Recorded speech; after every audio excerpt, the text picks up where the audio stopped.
Tayo po ay magsasagawa, kung loloobin ng Panginoon, ng pag-aaral ng mga doktrina ng ating Panginoong Hesukristo. Kung loloobin ng Diyos sa darating po na June 17, 2024. Araw po ito ng Lunes, alas 7 ng gabi. Philippine Standard Time.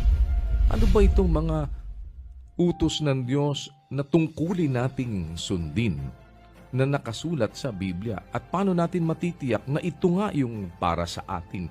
At ito nga ang dapat nating gawin. Kasi nga may utos ng tao, baka utos lang ito ng tao. Tingnan natin mula sa Biblia. Atin pong ikumpara, ating paghambingin yung utos ba ng Diyos ito o baka utos lang ito ng tao. Dahil ang dapat nating susundin yung utos ng Diyos. Kaya po, sana mapagunlakan po ninyo kami. Ito'y isang taos-pusong pag-aanyaya. Ito po ulitin ko sa June 17